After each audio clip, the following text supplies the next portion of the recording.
didn't you, Lee?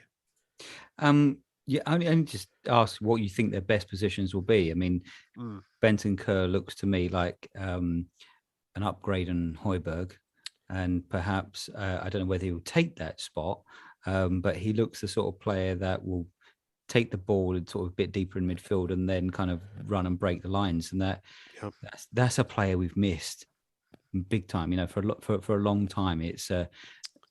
And I can see him going straight into the side personally. But where do you guys see those two fit in long term? Will they play most games or just in and out? Well, I can see Bentancur starting, as you say. I think he's a seasoned, experienced pro now, even though he's only 24 years old. And yeah, I can see him taking Højbjerg's spot and maybe playing alongside Skip, or even playing alongside Winks.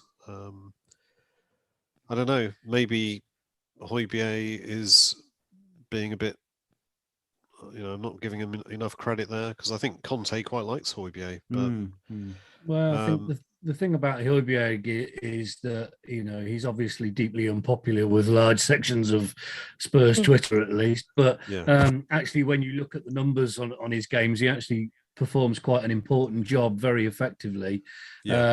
And I think I've said it before, he gets the same abuse that Dyer used to get when he played CDM for doing the same sort of things. But the thing about Højbjerg is that he's played an awful lot of football, hasn't he? He's been very, very much an ever-present. And whether or not Bentancur takes a bit of his place early on as a way of safeguarding Højbjerg's fitness as much as displacing him as a new investment, I don't know, but I think he would be on that side, would he not? And like you say, have either Skip or Winks alongside what it does. I think so. Though it gives us a bit more of a nice luxury that you've actually got no depreciation in quality, then, haven't you? So if you've got those two there, Skip and Højbjerg, that we know what they offer.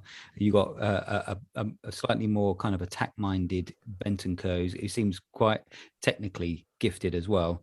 But you can play matches now with those three interchanging over the course of a season. You wouldn't be worried. If one of those got injured previous to that, you'd be thinking, "Oh Christ, who's coming in?" Yeah, that's true. Do you think you'd play maybe Skip, Bentancur, and Winks in a 3-man midfield with 2 wing backs and 2 up front? I think it gives us lots of options, doesn't it? And that's what's really exciting. I think Lee hit the nail on the head, and I don't know whether I'm imagining it, but I think Conte rotated his middles quite a lot at Chelsea. I think he had his set for his biggest games, but the rest I think he rotated to keep them fresh and energy levels, because they are expected to be box to box, and you can't do that 3 games a week in the Premier League. No, certainly not. No, I mean, I know he. I think as a matter of course, he tries to sub off one or even both of his wing backs at the 70th minute, because they just get so overworked. But he only did that with, I think, Romero, didn't he? On Saturday night, he left Reggie on. Well, Romero went down with cramp, didn't he, in 72 minutes? So, sorry, not Romero, Royale. Royale, yeah. But you would be remiss not to mention Son. I thought he had a banging game for his first game back for ages, and the way that his turn of pace was incredible for that goal that ended up Kane knocked in, but he just sort of had it, slowed down, and then just went past their defence. It was like just the Burnley incredible. goal, wasn't it? Yeah, it was. Yeah, superb. Yeah, bit rusty in front of goal, but otherwise I thought his performance was probably much better than what we'd seen before he got injured. Yeah, maybe he needed that rest. Who knows? Yeah, bit of a recharge. It does look as if Conte's saying to them, though, you've got to be more aggressive in your attacks and take it to the other team. And I think that's just makes sense, doesn't it? If you just keep passing it around, waiting for something to happen, I think it bores the players, the players playing it, and bores the other team as well. It just doesn't work either way. So psychologically, I think what the business that we did over the transfer window, and I mean the outgoings more than anything else, I think has put really sharpened them up, because I think they realised that, like we said in the last pod, really that we mean business at a club, and I think the mood around the camp would be different after that. The players are going to be looking at each other and thinking, this is different. Yeah, and you could kind of tell, because a lot of the times you get a sense when we start a game, I've got a good idea of how this game's going to finish, and that's been the same for 5-6 years. Start slow, we're in for a torrid time. We started quickly, we looked good, and I think that the way that we've dealt with this transfer window will have a psychological impact on this squad. They're going to seem leaner and hungrier, both physically and mentally, I think. Yeah, Rich. Yeah, I was going to say I've been thinking of very much the same thing, and looking at it from the inverse perspective as well. Like Lee said, it's as important, the people that aren't there, and you wonder whether or not that is possibly a consequence of having negativity in the dressing room that has now gone as well. So not only do the people that are there know that they have, they've passed the acid test, as it were. He's had his month of appraising the squad, and these are the ones that he's chosen to keep, which is a stamp of approval. Yeah, it is.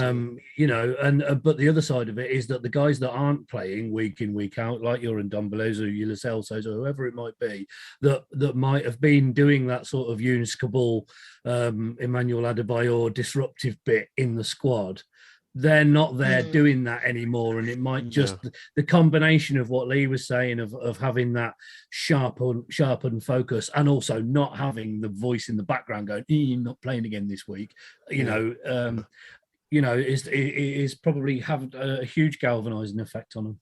Yeah, I think it's got to, isn't it? And also the fact that those players that have gone out, they were big buys.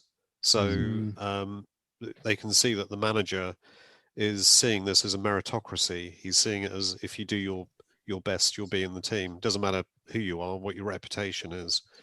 And of course, that's got to instill confidence as well. 100%. I think you're spot on there, actually, Andy. And I was just saying, just picking up on Richard's point there. Did you see Ndombele's comments, as within days of leaving Spurs, what he said about being locked up in a basement with vegetables? Yeah. I mean, that's so churlish. It's unbelievable, isn't it? Yeah. I mean, it's just he doesn't. It's considering he's still actually a Spurs player, where the others have gone out. Pretty stupid comments. Yeah, it's really stupid comments. He is hammering a nail in his own coffin to be a Spurs player, which we're okay with, but those comments speak volumes about the sort of influence that he must have had, like Rich was indicating there. Yeah, no, definitely, and of course, how does Tanguy ever think he can come back without being criticised or coming out of crap like that? You such a stupid thing to do. But I think maybe he's just confirming what we kind of already knew, that he was a bit of a pain in the arse around the place, and obviously Lo Celso went out as well. I kind of get the same feeling with him, although I do feel there's a little bit of a different story to him than it is with Ndombele, because he had a lot of injuries. Surprisingly, not when there were international breaks, but let's forget that. That's not important. But yeah, he's gone. I think that's probably a good thing. I don't think he ever settled in with us. And of course, Dele went, which effectively broke Twitter by the looks of it. Lots of people very upset about that, and probably quite rightly so. Yeah. Did anybody else have any views on Dele leaving? I mean, go on, Sarah, carry on. I was just going to say, I think he was the one that, when he was good for us, I mean, there wasn't many better in a Spurs shirt, was there, for the flair and the goal scoring. Yeah. And he was exciting, and I think he's the one that, out of everybody, that if he came good again, he's £100 million player, and I think we were just devastated that he couldn't find that form for us. But he still might go to Everton and not find it. But if he goes to Everton, I think it'll be the one that kicks us, because we know he can do it in the Premier League. He's done it in the past. So why couldn't he do it in a Spurs shirt? But the ship has long sailed for him in a Spurs shirt, I think. But, his first couple of days didn't seem to start well, but maybe that'll put him back in his box and be the difference for him and find him some form, because there's a footballer in there somewhere, isn't there? Yeah, there is. Yeah. Yeah. Sorry, Rich, what were you going to say? Oh yeah, well, I was just going to say, I was one of the ones that was quite upset by him going, but more because of the symbolism of it than the player that we've lost. Although I did have it in my head that obviously, we've been playing a 3-4-3 most of the time, but there is this move that towards a 3-5-2 perhaps, and you wonder that system might have accommodated him behind the front two in a position where he could have maximized his potential again. And I just think, well, if that was a missed opportunity, that's the thing that I will rue. But I think, like Sarah said, it's just that needed to happen a year ago, if not longer. Totally agree. I just think the guy's just lost his way, needs a break and a move. I think as good as rest. I do think that as much as I sort of think, well, Everton is a strange choice of club to go to because they appear to be, to put it kindly, in more of a state of perpetual flux than we are. I wonder whether or not somebody like Lampard will actually, by virtue of the player that he was, be able to have a positive effect on him. I don't know. I hope it's possible. I hope so. Yeah, I hope we see him. Yeah. I think for me, it was I wasn't as sad as some people were, because we had a lot of really outpouring, almost like grief on some pods and also on Twitter, but because it felt to me like this was the right time. There's a touch of the David Bentley's about where he's at the moment for me. He seems to have lost his appetite for the game. He hasn't opened the bar in Marbella yet, though, has he? I wouldn't be surprised if that isn't too long. I mean, he's taken this place in Everton and cruised up in a Rolls Royce, and not a lot of the fan base are too happy about that, are they?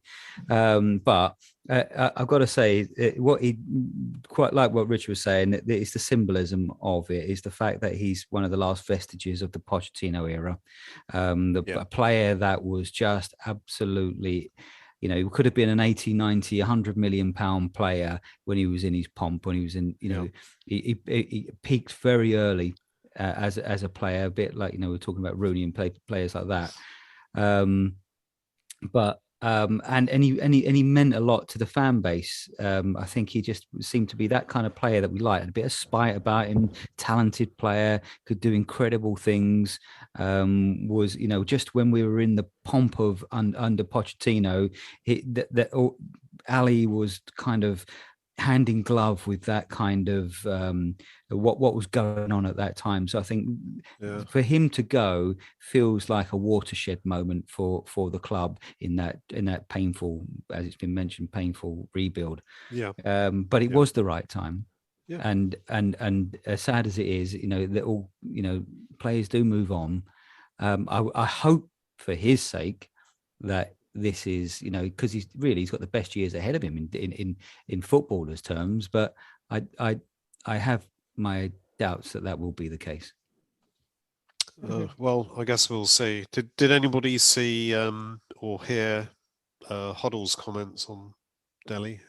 Because Delhi went on the pitch in his designer gear, and Hoddle came out with quite disparaging remarks about the fact that it looked like he just walked off the street or something stupid like that. I was just going to say, I sort of felt the same, but at the end of the day, that's pretty much the fashion for these guys, and you just got to look at Calvert-Lewin, who dresses pretty similar, and I wouldn't be caught dead in it. But what's that got to do with it? The thing he has done is he's put a lot of pressure on himself to perform in that first game, which will be midweek probably for him. Yeah, and if he doesn't start well, he's got a massive target on his back the way he's turned up. Yeah, that's a good point. But also more for the club, because who was it, the United player that turned up suited and booted that he's being compared to? There was a United player. Donny van der Beek. He turned up and he was in a suit and he was looking smart. That comes from the club PR, the club promotional, everything like that. It should have been put a suit on. He should have been told what to wear. No, you're right. I think you're right. Actually, so who's representing him? Who's his PR agent that hasn't turned around and said to him, and by the way, he shouldn't have to, because from the age of 10, he would have been in a suit going to football games. He should have known to turn up in a suit. Yeah. But I think it didn't come across well, did it? We've got from Hoddle, who's known for a gaff,